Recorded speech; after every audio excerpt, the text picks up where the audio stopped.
Well, hey everyone, welcome to the Let Loose podcast, the podcast dedicated to all things Gym Leader Challenge and the Pokemon TCG. I'm your host, Jeff Beisch, and today we are joined by another super awesome co-host, winner of the Switch Series at NAIC. We've got Deino. Deino, what's up? Hi.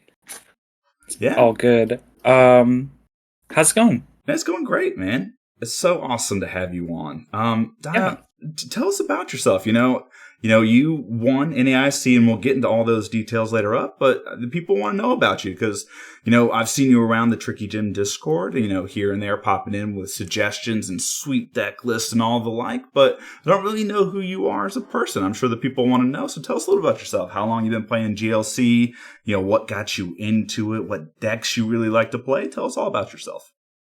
Yeah, I am a 21-year-old from Omaha, Nebraska. I have loved Pokemon, pretty much all things Pokemon since I've been conscious. Can remember as early as 3, watching the anime on TV, getting the trading cards, getting my first DS game, just always playing back and forth with siblings and friends, and I think a lot of kids didn't play the card game as a kid. Absolutely worst mistake ever. Should have played as a kid, but feel like I'm really making up for lost time. I got back into collecting post-pandemic, I think most adults, around Evolving Skies, and ended up playing later in that winter. I picked up that Rapid Strike Urshifu VMAX battle deck and popped it in TCGO. Didn't know what I was doing, but was having a great time. And played IRL. I think my very first event would have been Lost Origin pre-release, and then just from then, absolutely loving the game. Got into GLC. Feel like probably later in the summer, maybe a little bit after Paldea evolved. Locals really encouraged me to get into it, and of course I started with Dragon, being my favorite type ever. Not notoriously not a very easy type to start with.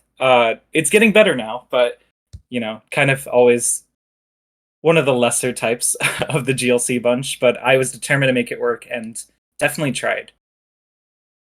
Yeah, it's I'm going to be honest, knowing that Deino is one of your favorites, obviously because of your Discord tag name and all that stuff, I was a little surprised when we saw your winning list, and Dragon was one of the types that was kind of a standout deck amongst all the other decks at NAIC, especially results-wise. But, I mean, you picked a deck that won, you did great things, and you and I, this is becoming a common trend. I wonder what happened during this specific time frame, because I started playing around the same time you did. I think it was right before Silver Tempest was released, which I think would have been right after Lost Origin. So whatever it was, there was a big explosion. All of us decided, let's play Gym Leader Challenge. How did you find out about it? I know you said your locals were a big push. Did you find about it from Mahone and Tricky Gym like so many others have before?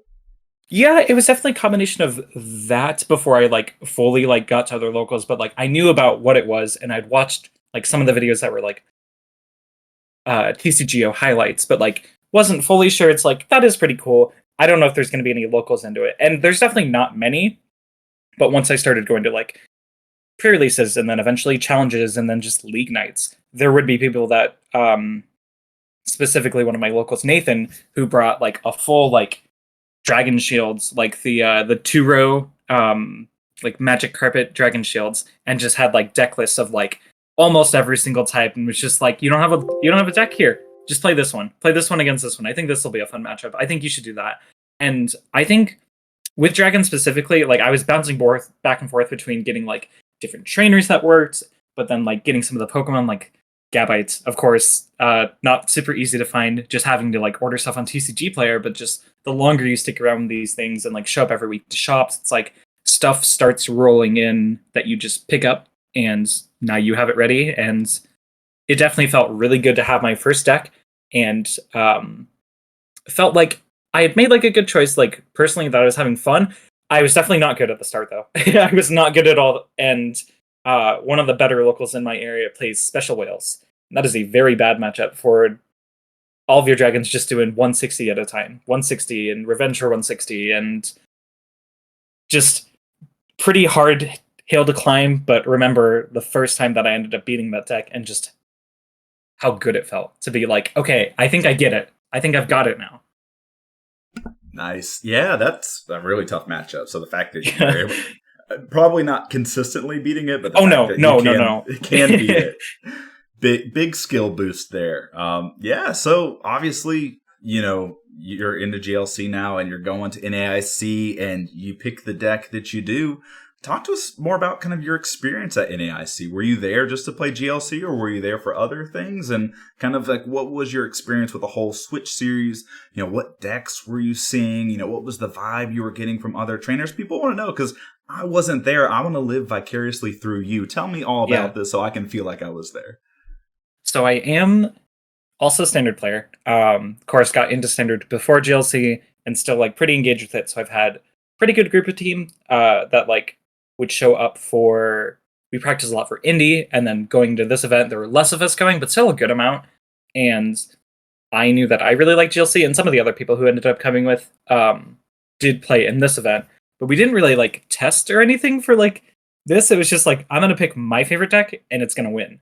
And the one that had been my recent obsession was just this lightning spread list that, as long as like my opponent was cool with like, okay, I might wipe your board here, are you okay with me doing that this game? Like, just like refining further getting down, and like, I'm gonna combo this with this and this. And really what sparked me like wanting to build lightning for this event was just that Raichu happens to be one of my favorite Pokemon, and that with Paldea Evolved and 151, it's like we got Raichus, but they weren't, they weren't that good. It was kind of just like hoping that something was going to come out later on the line. And so Temporal Forces comes out, and I make this deck, and I just like, I think I've built a lot of decks, and not all of them have been like super great.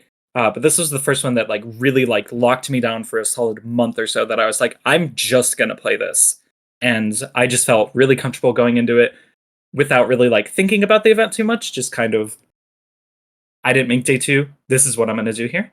And I actually did feel like, maybe it was just because I was playing Lightning too, but I did feel like I saw a lot of Lightning around the tables, specifically Raikou Lightning, which was not in my list, but do think that was pretty good. The only Lightning I did hit was playing Raikou.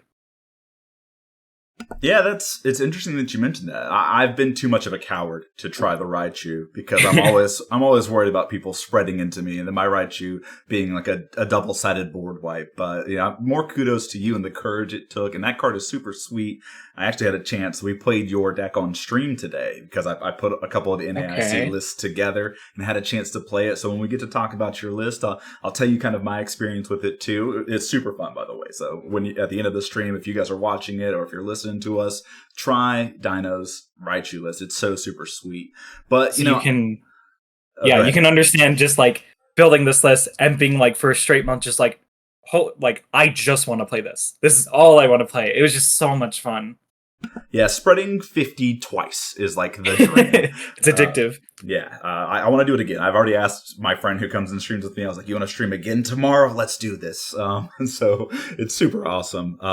But, the Raikou list are kind of the list that people point to for Lightning. So, picking a Lightning spread deck was an interesting choice. I've been a little bit down on spread, and a couple people have been down on spread doing well. And this is the second time. I don't know if you keep track of Cardboard Warriors and those tournaments and whatnot, but a list snuck into the spring championship top four.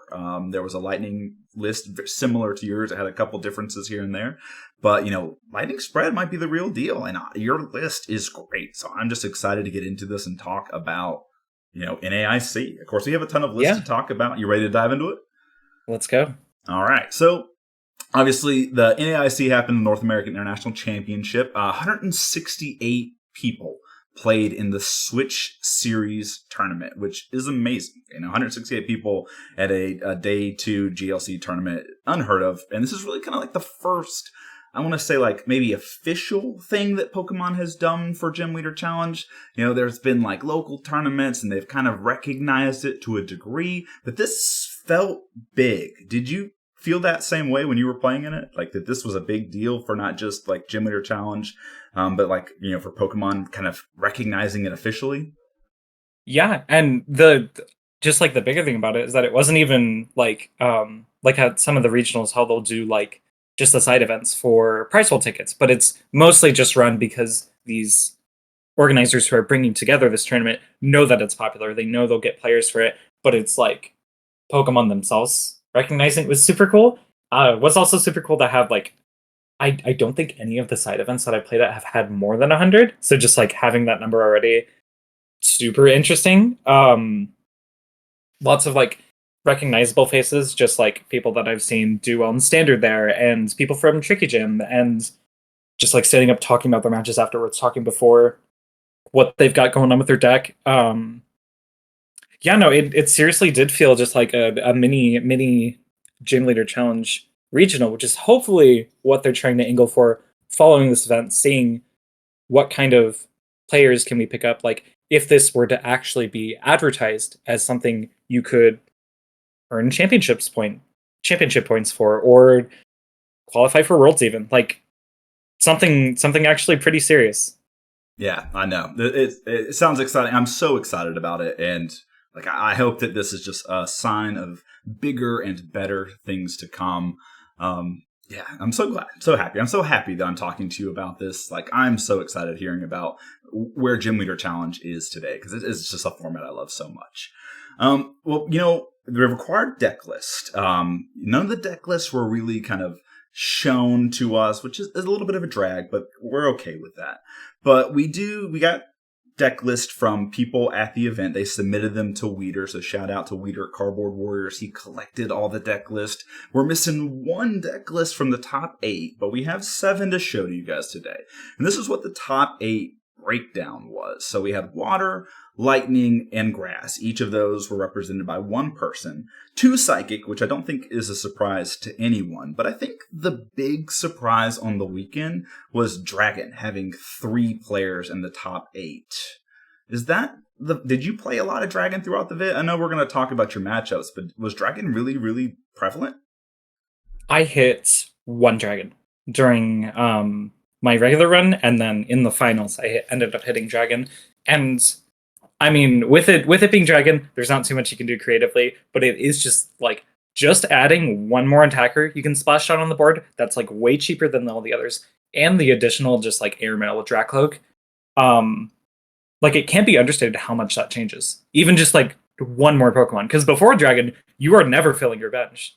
Even if you're like kind of in the lead, it never fully feels like you've got this game down with that deck. Yeah, and we recreated the finals matchup on our stream today. So we played the second place Dragon list into Lightning. And I'm going to be honest, benching some of those kind of newer mons that got printed with lower HP was something I was a little scared to do. Especially Applin's got 40 HP, like 1 Regieleki attack. It's like a KO the active and your Applin's gone. Whew. So just hitting 1 Dragon for you, I think maybe was unfortunate, because I think your deck had a really good matchup into it. But let's talk some of the lists. So let's get through it. We got first list up on the screen. And this was unfortunately the person that had to drop out for the second day. How it worked was there were 7 rounds on Saturday plus the top 16 matchup, and then the top 8 returned on Sunday to kind of play out until we had a winner, which ended up being you, Deino. And so this was Morgan's list. Again, Morgan couldn't make it to day 2, but we can see her list up on the screen, and she has a lot of those things that you mentioned. She's got the new Flapple, and I say new Flapple, but really the Applin has made the Flapple playable. The new Dracloak that basically has the airmail ability. Look at 2 cards, 1 in your hand, 1 goes on the bottom, and then you've just got kind of the Dragon core that's been around forever. Regidrago, Drampa, Drugigon as your basic attackers. You've got Dragonite, which is Fast Call's ability is just so strong. And then Garchomp Gabite, who has Dragon Call. That's just going to get you any Dragon Pokemon. It's your Grotle and Dragon, and then Garchomp, whose Sonic Slip ability basically gives it immunity for a turn, which really helps it trade on the 2-for-1s. And when you look at the list, there's really nothing special. It's really similar to Andrew Mahone's list from Tricky Gym. It's got a Mela in it, so this person's playing the 2 Fire Energy, Raihan to help kind of do attackers, and kind of a theme of most of the decks we're going to see today. Hex Maniac is in this list. So this list, Dragon, what are your thoughts on it? Yeah, I mean, like you said, not too much you can do with Dragon. It's kind of all the same. I did end up seeing Fighting Fury Belt in the finals game too, which is actually not a card that I've messed around with Dragon too much, but I think can help with like your consistent theme of all your attackers doing 160, sometimes that's just like barely not enough. And just like having that little extra boost can be nice if you like end up prizing muscle bands, or you're not playing a card like Kukui, which dragon builds tend to be a little bit lower on supporter count anyways, but I feel like adding something like that to just like Dragonite out for that turn and then attach and then hit that could be kind of nice. They are also on the Turbo Energized build, which I feel like is a little more popular.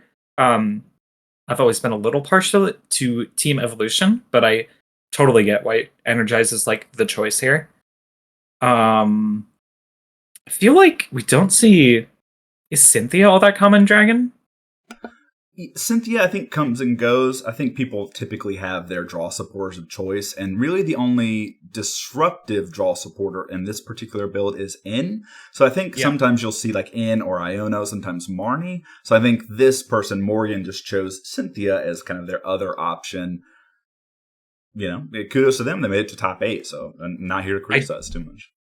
I do really like also the inclusion of Palpat, which I don't think is in my dragon deck, but I've always like champion of being like super good into something like Psychic, because they just have that same ability of just like, yeah, oh, you had to like discard a boss early, or you used a boss to get this KO last turn. You can just make sure that it's in deck by just hitting the Palpad, and you have a instant supporter that you can just grab from deck.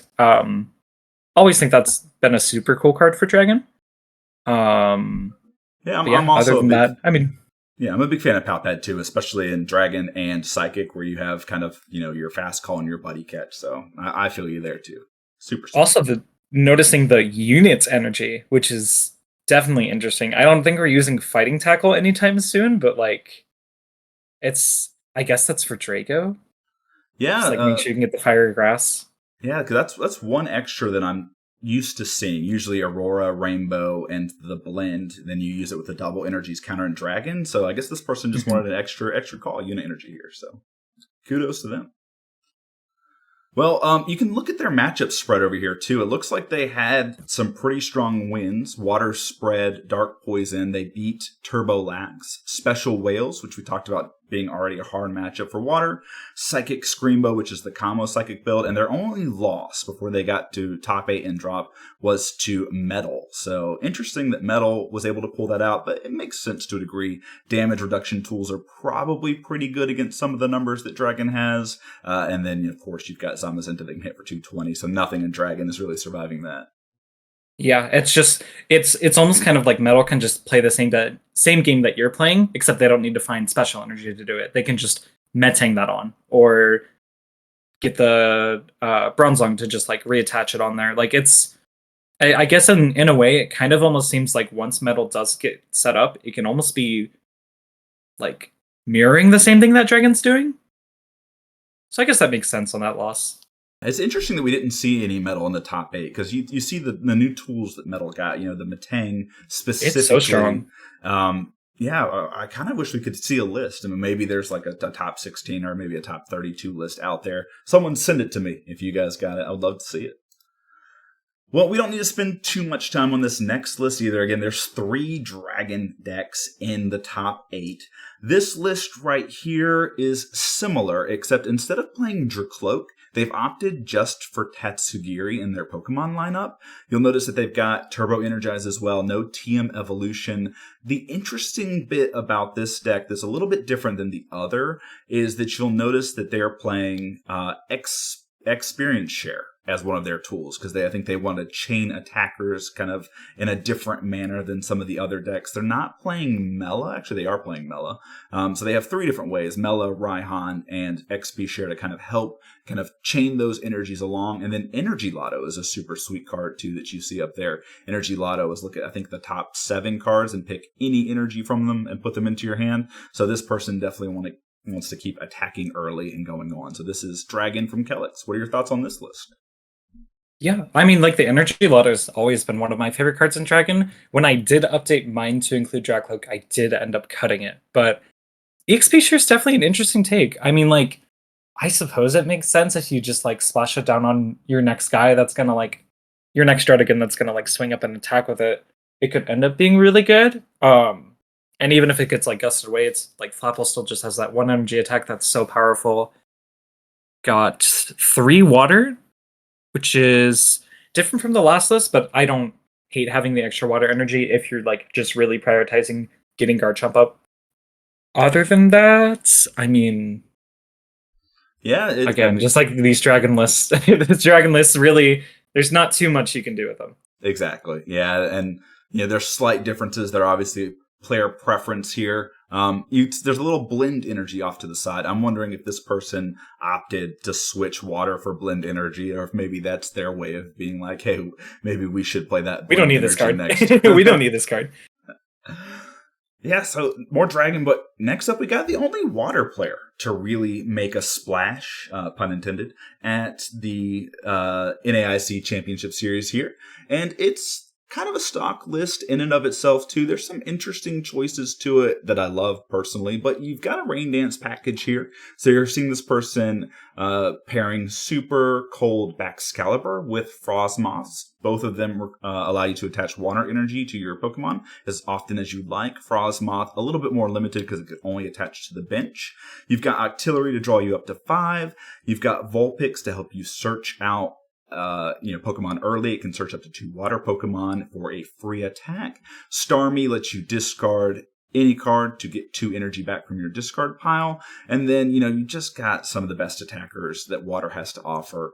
Wailord, Kyogre, Lapras. I think there's a Wishy-Washy hiding behind the Kyogre there. And then an interesting include is the White Kyurem, who needs a fire energy that does 80 plus 80 more to hit big numbers. So that's a pretty impressive one. And of course, water just has Inteleon. Shady Dealings is the most busted ability in all of Gym Leader Challenge. Then you kind of look at what the rest of the deck is doing, just kind of common water stuff. You've got Irida, which is kind of the core of these decks getting going. Tons of draw supporters. Hex Maniac again. And then I think kind of the interesting include in this list above anything else, even the White Kyurem, is that they're playing Rough Seas. They're not really a tank and heal deck, but Rough Seas is in there, and no Brooklet Hill. What are your thoughts? I was going to mention that. That was the very first thing that stood out to me because Spread is not like that card. Rough Seas is absolutely awful for Spread. But I do super appreciate inclusion of Starmie and anything that's playing like Frostmoth or a Hydro Pump build that like really just needs to keep repeating the energy, because like you can only put energy so many times into your hand, or if you need to do like a ton of damage once and it gets knocked out the next turn, like you can kind of be left a little bit like taken off guard by that. So I do really like Starmie and water builds. I haven't really messed around with water too much, but I like having played the Special Whales matchup so much, like I do understand its power. But yeah, the no Bricklet is definitely interesting. I guess I haven't seen that very much. And also, I guess Rare Candy does make sense to get the backs, but just like no other stage 2 to make with that. Like no just second Blastoise.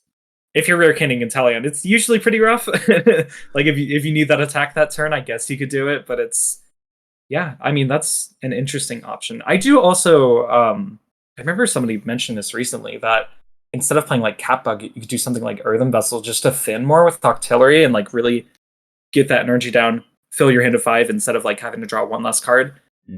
That's been something I've been wanting to play around with water, but the two energy searches, like the letter and the bucket, definitely very good with this kind of build. Yeah, for sure. Very tight list. Very tight list. And I love everything about it. I'm a big fan of the other Starmie, but it does need a little bit of a build around with it. So this build, since it's more in on like Wailord and Kyogre and Lapras and all these Hydro Pumpers, definitely this Starmie is the call. So I love this list. Johnny Mucho, huge shout out to you and your water list. Love it, love it, love it. Wish I could have seen it in action. Did you end up playing against this list during your run to the finals? I did not. The water that I ended up playing was on... They did have the Frostmoss. I don't think they ever sent out Baxcalibur, but they did have that Rapid Strike Lapras instead of the Hydro Pump one that can, for 1 energy, put you to sleep, which definitely had, I think it was my Flaffy up in the active for a couple turns, and they were just pumping on water energy to just snipe. And like you mentioned with like Raichu hitting your own bench, it definitely can be a little bit annoying if it's like, ooh, I benched Pikachu already. Now this is kind of just on board and I can't do much else but use its second attack, which I did end up using in more than one of my games, that they would like spread onto my bench. Yeah, that second attack on that Raichu, which again we'll get to when we talk to your list, came up today a couple times in our stream. It's pretty it's good. solid. That Raichu is just pretty good. So we're going to get to it here, though. I'm super excited. Now, this is the list that I've probably seen the most discussion about. And this is Psychic, and it's coming to us from Solomon S. But it's not like your traditional Psychic list. And even like, most people that know all the Psychic lists, like you're thinking Spread or Lost Zone, like it's not even those. It's just like a very interesting list. And it's got so many cool things going on today. We played it on stream today. I loved everything about this list. And it's just so unique what this person was trying to do. So instead of playing Gallade, Buddy Catch Gallade, which I do think is one of the best Pokemon in all of Gym Leader Challenge, they've opted for Shining Arcana Gardevoir, which lets you look at the top 2 cards. You attach any energy you find there to your Pokemon, or you put those cards into your hand. So it's at worst a draw 2, which is super sweet, but it can also accelerate energy. You pair that with Refinement Kirlia, discard 1, draw 2. You just have one of the best compressed Pokemon in the game. And then you just got a slew of just like good Psychic cards on top of that. Mimikyu for Copycat attacks, Marshadow Let Loose, which lets you and your opponent both shuffle their hands and draw 4, Bench Barrier Mew, and then Necrozma, Mewtwo, Blacephalon as your basic attackers. Giratina is interesting too. You can discard it into your discard pile and bring it back to your bench to put damage counters on things, and then Malamar helps you accelerate energy from your discard pile. So besides the Pokemon suite, there's a lot of other interesting choices in this list. Zinnia's Resolve and Cynthia's Ambitions, which are cards that are on no one's radar, really, when it comes to it. Zinnia's Resolve is, I think it's discard 2, and then you draw equal to the Pokemon that your opponent has. And then Cynthia's Ambition is like draw up to 5, but if a Pokemon was knocked out, you draw up to 8. So again, just 2 super unique cards amongst all these other playable cards that they have here. And again, Hex Maniac, I'm going to point it out, Hex Maniac in this list as well. You look down at the energy, 12 energy, which is a lot. You got 6 basic, and then you got 6 special energy, and then you just look at the item, the stadium, and the tool suite, and you just see kind of like niche uses for everything. Someone said it best the other day, this feels like maybe the closest thing that Pokemon has to like a mid-range deck. Like it's trying to kind of do a little bit of everything, and if it's not working out, it can just find other tools to kind of help it step into super situations. So what are your thoughts on this list, Deino? Something interesting that I noticed, I did see both during the main event and into like top 16, top 8, I was watching this player play some of the games, and really like that Shining Arcana Gardevoir is much more of a menace than you'd expect. Notably, no way to put the energy back into the deck if we do like super thin out our deck and we want to like hit Arcana that turn.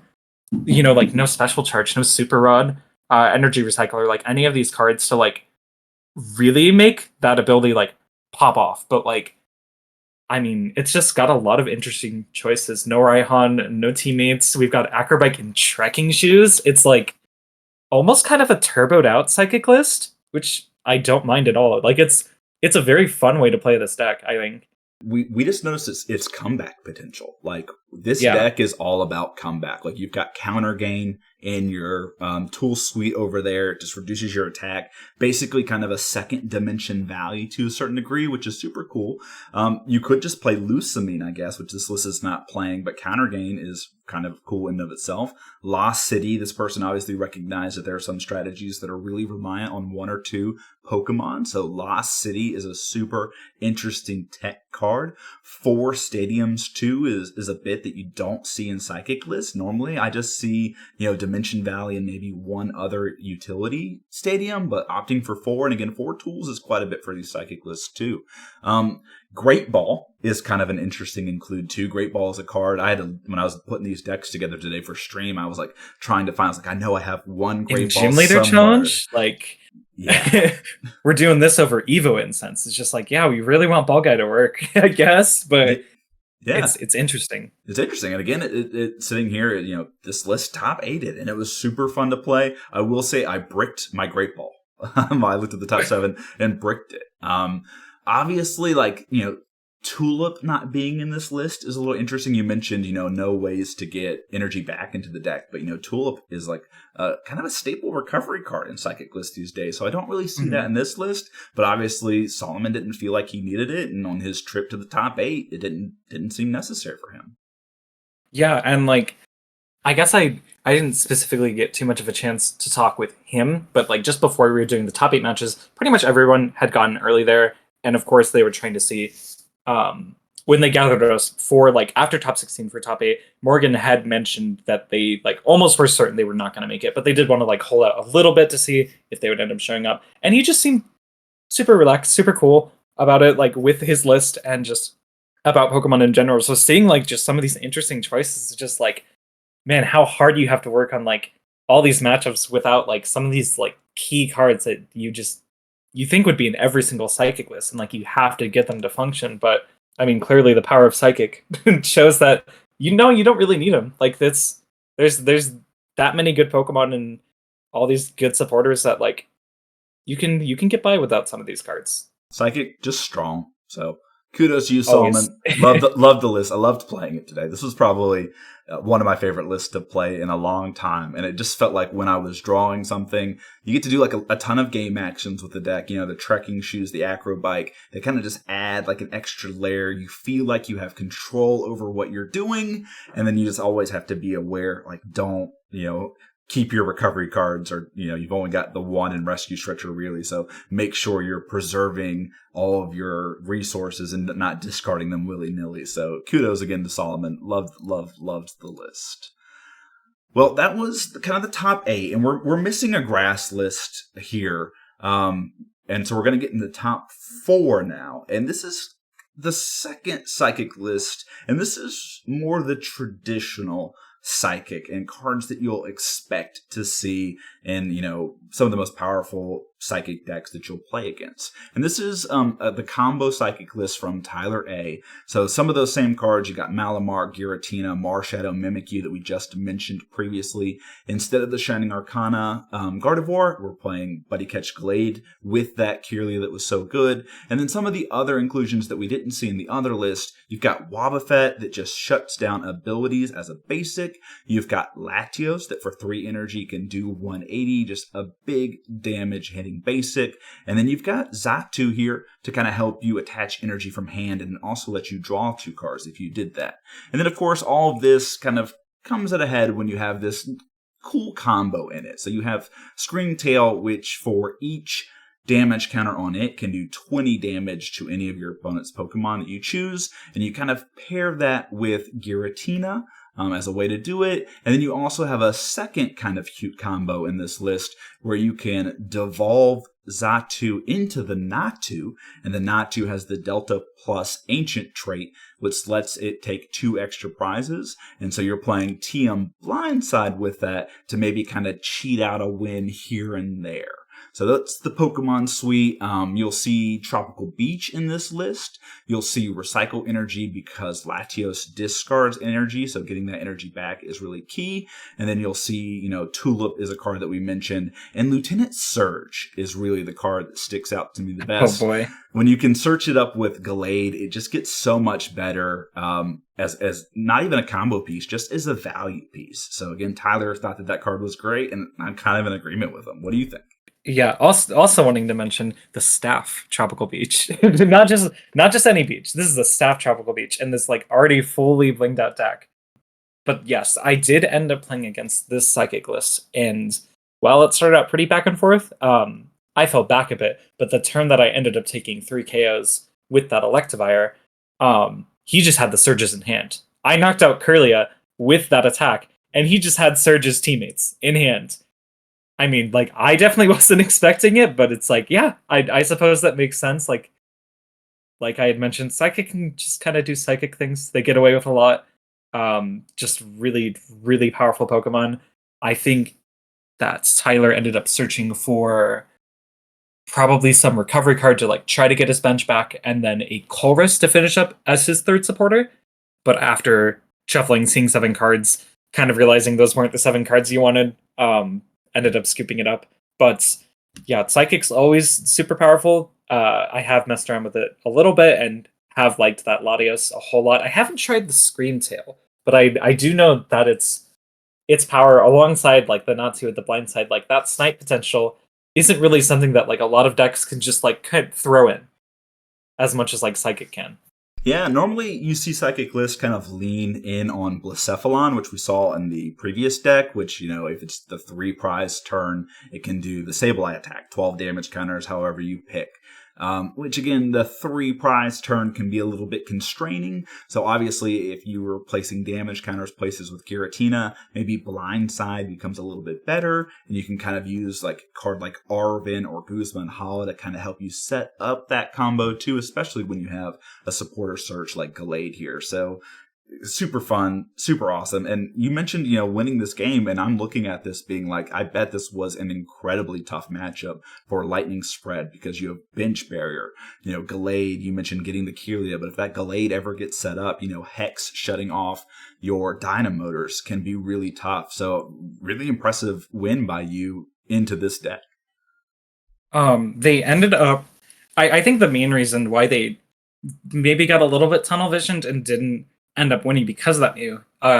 They didn't get it out right away, but once they did, it seemed like a not super good situation for me, and I kind of just hung back a bit, get some Dynamotors down, ready some attackers, but I placed on my 30 HP Dynamo, and Tyler actually ended up sending up the Mew to do the free Psywave onto it and knock out the 30 HP Dynamo, but because of that, I was able to bring up an attacker, punch it, not really have a response, but by the time he got it back out, I just had Silent Lab ready and Electivire on board to just completely wipe him out. And I think I maybe threw in a Tapu Koko attack pretty early in the game, so a lot of like those 70 HP Pokemon can't really stand having that comboed up with an Electivire.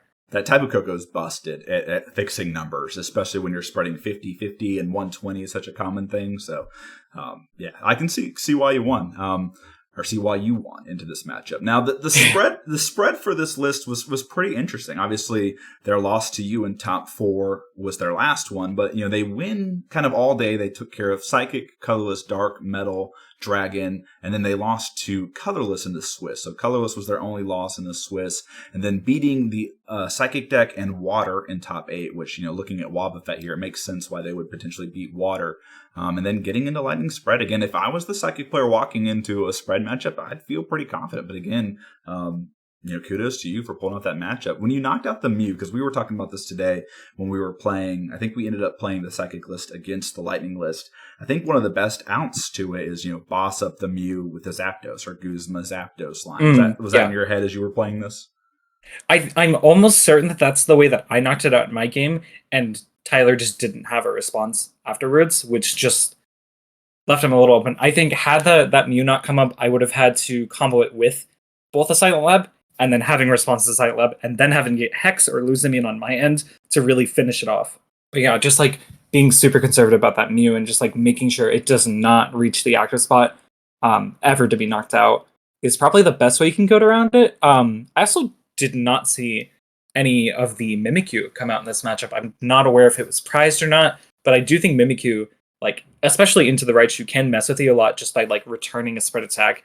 It's a little hard to do in front of like an Electivire because if you don't knock that thing out, it's just going to do 50 again. But like if you had a response in like a Tapu Koko or something like that you could just get 20 down early and I already have a full bench, that could be pretty hard to deal with.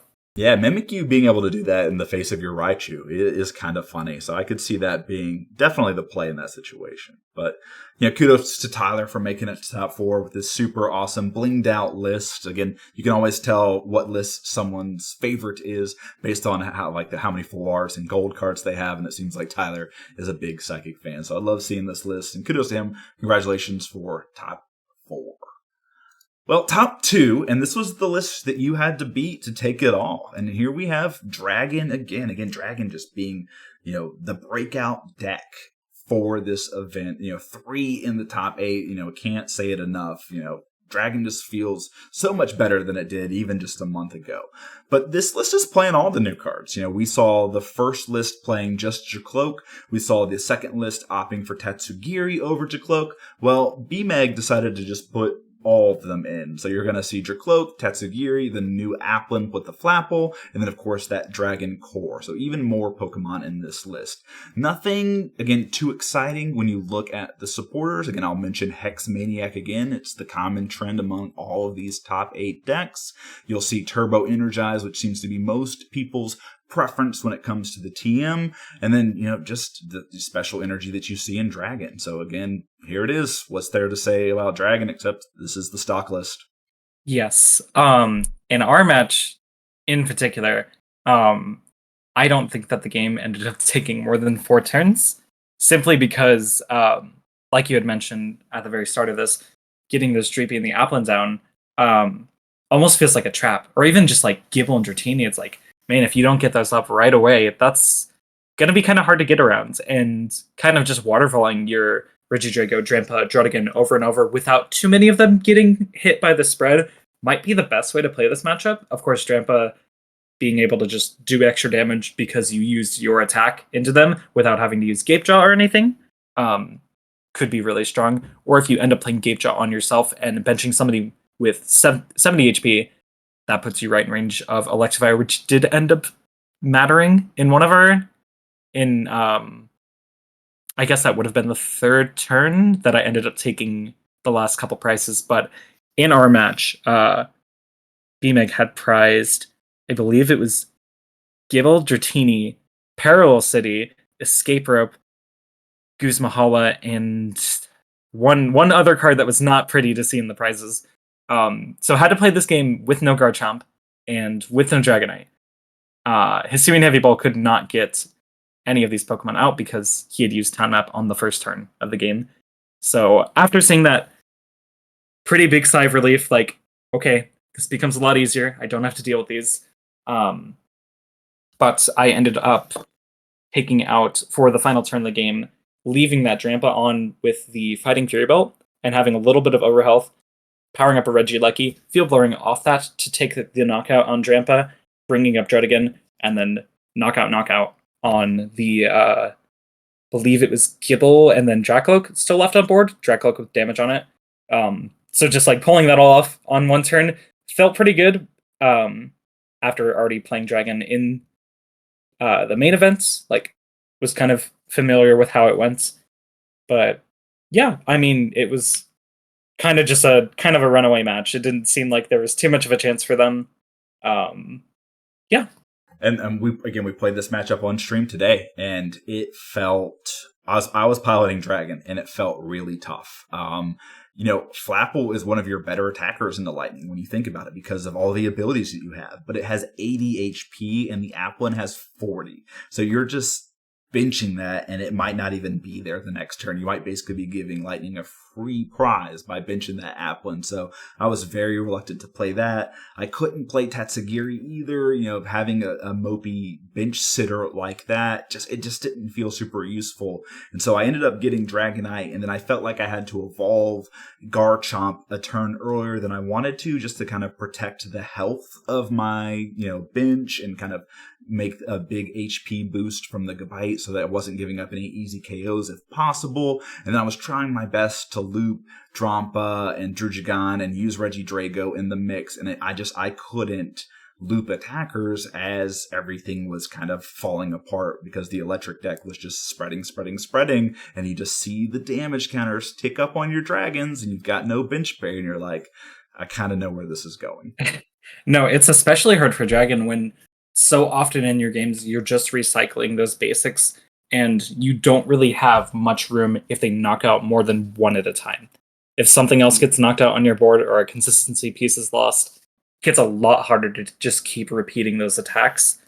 Don't already think it's too much of a good matchup into Lightning. I just kind of have to get a slow start and not really be spreading enough in order for Dragon to win.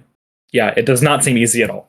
Yeah, no, I agree with you. But kudos to BMEG for their top 2 run. I know that top place got a switch. Was the second place given anything special, or was it all just points? They received everything that they got for top 8, top 4, and then second also received a 151 Ultra Premium collection. So still a pretty good reward for making it that far in the tournament. I'm glad that pricing it seems pretty good for especially a tournament of this size. Well, Deino, let's get into your list. So here we've got your electric list, and I'm actually just going to sit back and let you talk to us about your awesome electric spread list. All right, so attacker lineup, got it all set down. Just want to get Electivire, get a Zapdos KO early if we can, but really just focus on getting 50 down. And as soon as we have Electivire down, we want to place Pikachu onto the bench. Both Dynamiters need to be going. Zebstrika needs to be going as soon as you can get them up. And then the Morpeko was just kind of something, just came out. Really did not have too much testing with it, but especially liked Sableye in Darkness with that Excavate ability. Just like how much sprint can kind of be a lottery sometimes, not really knowing exactly what you're going to draw into, or if you have a tool like Acrobike or Trainer's Mail or Speed Lightning in your hand to just see a couple more cards. The amount of difference that just Morpeko maybe chipping away the Battle VIP pass that got left in your deck can kind of change everything. I was originally on both Floatstone and Air Balloon, and I cut both of them to make room for just U-turn board. This has mattered in a couple casual games, but I thought that it was just a really good inclusion to keep Tapu Koko down until I can find U-turn board, but just prioritize getting it down on Zebstrika. That way, any attackers that are on board can still be Dynamitered as soon as something goes down. Only really forms of increasing that damage that I can do is Muscle Man and Electropower. Usually, those are both being played on the same turn, but there were some scenarios where Zapdos needed to do just a little more damage, and I ended up sticking a Muscle Band there. Got Switch and Escape Rope, just, again, more Zapdos cards, always good to have, or if something does get stuck in the active that can't retreat for free, got that down to Dynamotor. All the usual evolution cards do have the Battle VIP pass. I think that card is way too strong to not include, just in a deck that really wants to start putting pressure down as soon as you can. Usual recovery cards, Rescue Stretcher, Revive, Nobody Buddy Rescue, which was admittedly going to be in the list, but I did not have a copy of the card with me, and none of the vendors upstairs had it either. So I had pretty much just been playing with Revive, and it didn't end up mattering too much, but I could see scenarios where if you had to discard something early, like an evolution, where Buddy Buddy could be a little bit nicer. I have done that in times where I was already going to sprint away my Rescue Stretcher, so I end up dumping an evolution and then putting it back in my hand and evolving, or with the basics, same thing. Just a card that I've always thought, Rescue Stretcher Super Rod needs to be in every deck. Other than that, the Enhance Hammer can come up in a lot of matchups. I did use it in Psychic more than once. Very disruptive tool. Helps in Dragon so much, which already feels like a good matchup, but especially when they're loading up maybe a bench guy with Double Dragon Energy, or having to use a Rainbow Energy to use Regidrago, and just kind of leaving that on board without really a way to oh man, now I have to find another energy to put on this. It can really mess up certain decks just before you sprint it away.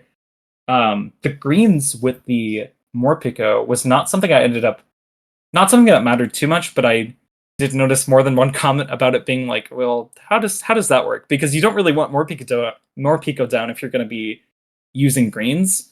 I guess the way that I thought about it is that if I'm not hitting greens on the first or second turn of the game, it's probably fine to leave Morpeko down, just because by that point I want Dynamotor, I want Sprint. If those abilities aren't up, I'm probably not going to win this game. So I didn't really see a reason to change it out, and I didn't know if there was a card that was going to fill that same role for me without changing things too drastically. The Cynthia, just early game, really powerful to get those extra cards before I can start sprinting. Again, just searching up Battle VIP Pass, things like that I really want to see in my opening hand, or maybe if I have some recovery tools in my hand that I don't want to get rid of just yet with a sprint. Cynthia is always great. The rest of the supporter lineup is pretty typical for Lightning, but besides that, I ended up cutting the Reversal Energy right before NAIC for Recycle, and I think that's probably one of the most important changes I could have made, simply because the amount of times that I've just attached Reversal to Regieleki, just to make sure that I can get 3 energy on it next turn, it was kind of just ending up being I'm only really using this if I'm losing, and a lot of the time, if I again, like I mentioned, if I don't have these Dynamiters down, I'm probably not winning this game.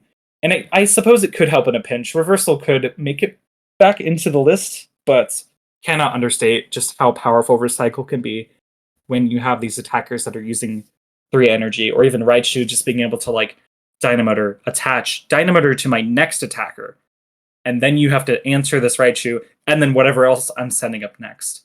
Just everything in the list seemed to flow really well, and like I had mentioned, I could not stop playing this list for like a month straight. It was just completely captivating my mind. Of I just have to keep making this Lightning list better. I have to keep playing Lightning, and it really just like I don't know. I don't think there was any list I was going to play besides this one to NAIC. It's just been my absolute most favorite deck to play. Yeah, and you can tell from the way you talk about it, this is definitely a deck that you put a lot of passion. I'm passionate. Yeah, you put a lot of passion into this it. list, and it's great. You know, and you answer a lot of the questions I had. Recycle Energy is a card that you just don't see in Lightning very often, but it makes a ton of sense. You know, a lot of your attackers have colorless in their attack cost. Sometimes you're dynamotoring 2 energy and you just need an extra energy. Well, Recycle guarantees you that. So Recycle just makes a ton of lists, and I'm so happy that you included it so that we could see it just, you know, performing so well here. Morpeko, I played with your list today, and you know, Zebstrika was prized, and you know that's a huge bummer for Lightning if you can't, you know, consistently discard draw 4. So having Morpeko as like another kind of consistency piece, and I had to discard like Rescue Stretcher or something, but I was looking for, you know, a supporter to kind of help me get going, and Morpeko definitely smoothed over things and kind of felt like it really deserved a place in the deck. Now, whether that's the case long term, and it's going to take tons more testing, like you mentioned already, but I'm really been impressed with Morpeko, especially in your build here. So, you know, kudos to you. So happy to see it doing well. So happy to see it spread less, and Deino, I'm so happy for you too. Yeah, I just point blank just had so much fun playing this deck all the way up until NAIC. I couldn't see any other deck that I was going to play except this one. And yeah, I think I was really happy with all the changes that I made pretty last minute before the event. Like I said, was kind of just playing for standard, but like thinking about like not changing too much about this list, and then suddenly just deciding like almost like 2 nights before leaving for my flight, just like, you know, I feel like this would be pretty good. Let's just run it. And it, you know, it ended up being like one of the best cards in the list with Recycle or Morpeko. And I remember specifically one of my games absolutely having to dig for an energy that turn. And it ended up being, I mean, way too many to search. I think I had the Speed Lightning and the Sprints and had Acrobike in hand, and ended up using Morpeko and got rid of some other card. And I think literally like the second card on the Acrobike was Professor's Letter. And if I missed the energy that turn, it very well could have been the game. So just like very specific scenario, but like something that stuck out to me was just like, I'm glad that I included you. I'm glad you're in this deck right now. Thank you, Morpeko. Awesome. Yeah, those small percentage points matter so much, especially over, I mean, what'd you end up playing? Like 10 rounds? It was 7 rounds Swiss, top 16, top 8, top 4, top 2. Yeah, so many rounds. So, you know, getting those percentage points with Morpeko seems to be a big deal. You looking over your matchup spread here, it looks like you kind of saw the full gauntlet. You know, Lightning Raikou to start. Your only loss the entire day was to a deck that I love a whole bunch, which is Hit One Bros, which is almost an impossible matchup for Lightning when you think about. Oh, they styled on me. It was not close. It was not close at all. Yeah, and you know, so losing the fighting there, no big deal. You know, you took care of Dragon not only in the best of 2, but also during the Swiss round. Special Whales. I was wondering, it was your Special Whales opponent playing Weakness Guard or Manaphy in their list? I did not see Manaphy come up. I do believe that Weakness Guard was there, but that was that same matchup where they started that Lapras, and it did end up being a little bit of a problem with them just putting my guy to sleep and then sniping. Yeah, I don't entirely remember if Weakness Guard was out or if I ended up hammering it away. They ended up just having a really hard time keeping Frostmoth down the whole game with that only having, 90 HP. Just couldn't really keep up. Had it been on a Deluge or Baxcalibur style list, it may have been a little harder to keep up with, but I think just really hinging on Frostmoth for some of those lists can kind of make it awkward, and like having to get the basic and then the special energy. Yeah, that was probably the hardest part for them, was just like keeping their attackers going. I feel like those lists, they tend to rely on either like Vitality Strings, Blastoise to kind of like do like one big vomit of energy. Some lists are playing like Turbo Energize, but if you can't keep your Rain Dancer up, which again you're doing 50 twice over 2 turns, goodbye Frostmoth, and that poor Snom only has 50 HP or getting Yeah, one go. he did not last. So yeah, it seems like it could be a tough matchup if they just get Wailord going with a weakness guard, but E-Hammer seems to be such a big tech card these days. So again, kudos for you for playing it and teching it in there. Darkness was up next. What was your Darkness matchup like? It was pretty standard Turbo Dark. I think my opponent had even mentioned just like, yeah, this is my list from like literally 2022, and maybe like a couple new trainers were in it. But other than that, just like played it over and over. Darkness probably has been the deck that I've lost the most to at like regional side events. I haven't always been playing Lightning into it, but I did play this deck at Indy and ended up getting really, really close. I think I needed one more card to win the game, and it was 1-1 prize, and I lost. So just finally being able to beat a Darkness deck felt pretty good. It felt like I was in the lead pretty much the whole game. Guzzlord like just didn't even get a chance at Beast Ring, with myself being at 5 prizes and then suddenly jumping down to 2 prizes left. Was just no chance to even use that the item that really makes Guzzlord just appear out of nowhere. Yeah, that's busted. Going from 5 to 2 prizes to skip that. It felt good. Yeah. I mean, like, skipping 2 with Blacephalon feels good, but man, you skipped 3 and 4. Wow, is all I gotta say. You ID'd with Psychic Tinkaton, which again, I think, we talked about it earlier. Bench Barrier and Hex Maniac on command can be a little bit tough for your deck, I'm sure, but getting to not play it there because you've already guaranteed your spot is great. Colorless Archeops seems like an interesting matchup for you in top 16. Talk to me about that matchup, because Archeops basically ran the format for a while. How did you do into that? They ended up leading with that, I do not remember the stat, but the Talonflame, that's like that Luxray from Crown Zenith where you can just start it, and then it's got the 1 energy attack that can just search out 2 cards, and they ended up getting that off twice before I could end up knocking out their Talonflame, which was kind of scary because they were very close to getting their Archeops like fully going. They had a full bunch of guys. I remember seeing the Iron Jugulus down on the bench, which could also make things interesting, putting some damage on my guys while it ends up going down.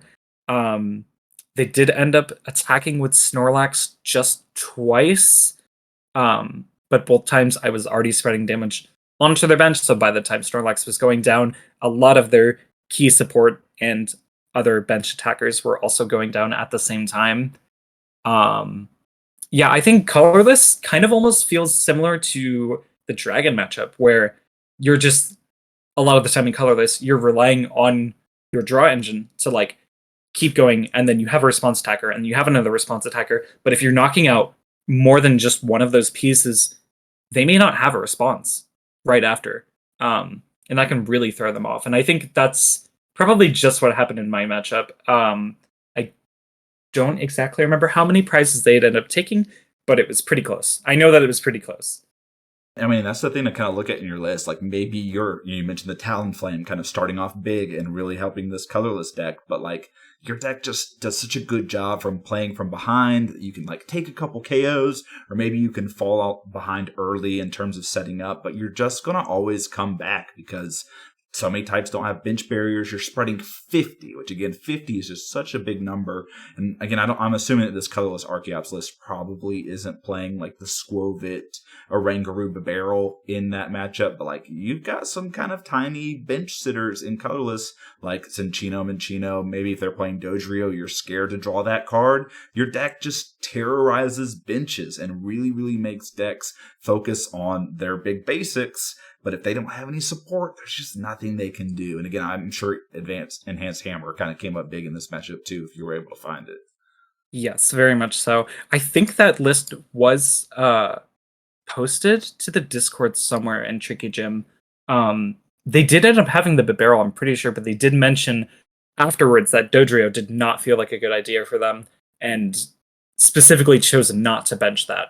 I cannot remember if they ended up bringing a Rangaroo to it, But yeah, it ended up feeling like, just pretty similar to the dragon matchup. Just like too many pieces go down at once. It's really hard to respond.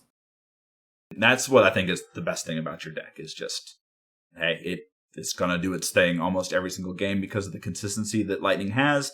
2 Dynamotors, 250 to everywhere decks, and decks like Dragon, Colorless, that just don't have any bench barriers. It's just going to happen every single game. So, yeah, it's cool to hear you talk kind of about your whole journey throughout this tournament and what you were able to do and all the cool matchups. And, hearing you talk about your deck, it is clear and obvious that you knew your deck really well. And we always talk about Gym Leader Challenge being not necessarily kind of like, what's the best deck? There's probably some really consistent decks out there that people want to play, but it's really the pilots that determine kind of where these games are going to be, Dinah. So it seems like you really showed your stuff in this tournament. And again, I'll say it again, congratulations on your big win at this 168 person tournament. Thank you. It felt super gratifying, especially with my brain not being able to escape just all these lightning guys. And yeah, I mean, really, it is just, I do totally agree that it's really just like, what's my best deck or what's my favorite deck to play? And I had to grind this one a lot because when I very first started with lightning, I don't think I was very good at it. It is a lot different than you would expect than other Gym Leader Challenge lists. And I feel like a lot of the ones that I've had do end up playing more than one stage 2 line, and so to just like not have any, it like kind of makes you think differently about the game entirely. Keeping your Evolution Surge cards and Ultra Balls and Eva Soda and cards like that to kind of just like, I'm just going to keep recycling these same 2 stage 1s, and if one goes down, that's fine. I'll bring it back. I'll get it next turn. Just feels so overwhelmingly powerful, and just I mean, like I've said, it's an addictive deck. It's just so fun to play, and that's the main reason why I brought it.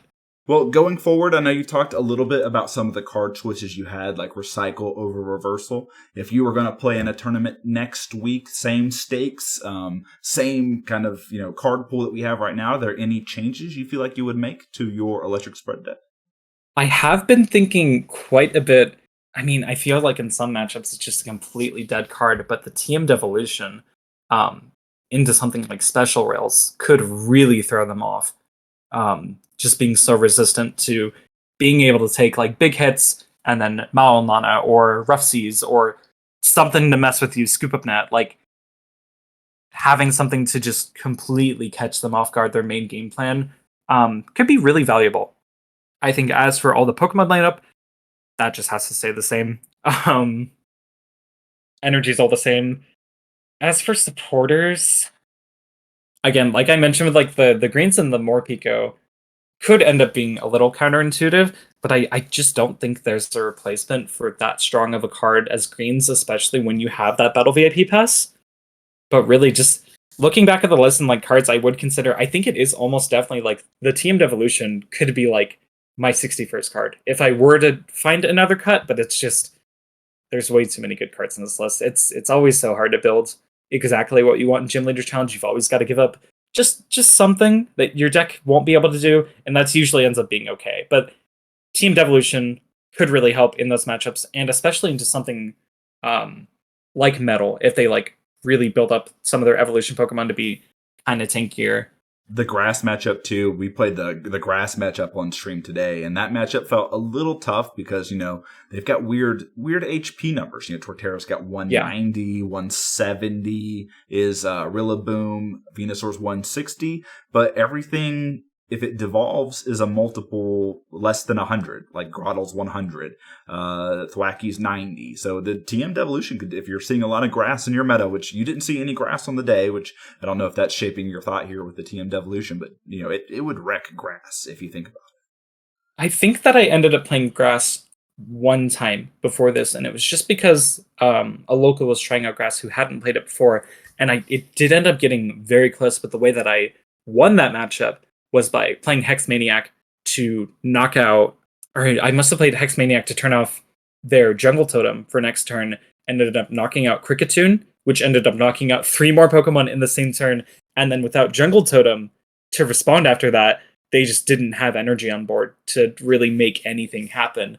So I think if they hinge on something like Cricketune, it can just make like a bunch of stuff get knocked out at the same time.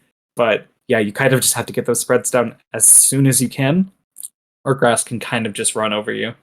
That's hilarious. Cricketune is probably the card that feels like the flimsiest safeguard in all of Gym Leader Challenge. It's still such a powerful card, and Cricketot is so good. But, one Hex and your 40 HP goes away. It can definitely be rough. So Hex Maniac does feel like a good solution for that matchup as well. So, again, super fun.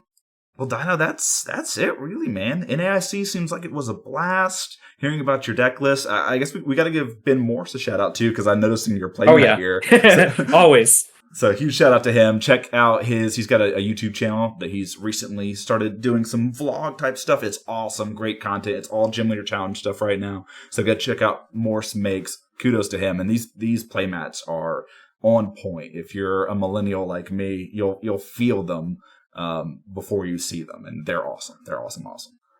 I've got to at least watch all of his vlogs of like the local GLC events, probably at least 3 to 5 times each video. It's so fun. There's so much like off the wall, just random little bits and humor, and just a lot of but still really good, like documentative, and really just like the ability to capture just kind of how much fun everybody seems to have just playing Gym Leader Challenge, because they enjoy it so much, and not really too much else. That's all there is to it. It's a good format. And those videos are great. Again, you mentioned it too. The vlog videos are just so cool too, because you get to see people that you hear about, and if you're as involved as I am in the Discord, you get to meet some of the people that like their deck lists that you've tried to play before, and you get to see them, and you're like, oh, this is super sweet. So again, go check out his channel, Morse Makes on YouTube. It is super sweet, super awesome, and he's a wonderful person. Well, to finish things out, Deino, we got one shout out that I got to give. Weeder supplied almost all the information that we talked about, all the deck lists and all that stuff. So shout out to Cardboard Warriors. And if you're someone who likes to play webcam, they've got a big summer championship coming up. Again, it's going to be the biggest webcam online tournament that Gym Leader has had in a while. That's July 13th at 12 p.m. Central Time. $100 prize pool. It's sponsored by Heavily Played. And it's some good stuff. We actually saw a lightning spread deck earlier. I think I mentioned it. Top 4 that event. Deino, you think another spread deck could win it all? Oh, I'd like to. I'd like to do it myself, or I'd like to see somebody else do it. Maybe with the same list, maybe with the Morpico that's doing Torment too. But I'll always have that same Morpico on my list. He's too fun. Yeah, that Morpico is fun. I have both of them. Actually, the reason why I was able to put your list together so quickly is that Evan Wiki, who's the person who top 4 this event, I had already ordered all of their cards. So I already had Lightning Spread ready to go. And then I saw your list and I was like, okay, let's swap a couple pieces. I can just tool this a bit. Yeah. So shout out to him too for getting me to do the NAIC stream earlier today. He was playing the other Morpico, and he was playing the Minim, which I know you mentioned that you might consider the Minim that does 10 to everything for 1 energy. I've got that card over here to kind of test myself too. So he's pretty cool. Yeah, I just never even tried to make it into the list, and just how already type packed is just do I want one more Pokemon? It can be good to really kick off the game, but just the power of Zapdos that early too, or just getting an energy on something else. It's not really ever something I really tested out, but I feel like it could be pretty strong. I mean, you only have so much bench space, right? So yeah, do what you got to do. Got to pick and choose. Well, Deino, thank you again so much for coming on and talking NAIC. You're awesome. Of course. Electric Spread Disc. It was a pleasure to have you. So thank you again. Yeah, thank you so much for having me on. Really, I think the only other person who reached out to me before you was Weeder. Honestly. So it was, pretty quick response after all of NAIC ending. But yeah, it was just such a great time. I can't wait for next year. I am really going to try to make an effort to attend more regionals this season, both to compete in Standard and, of course, Gym Leader Challenge.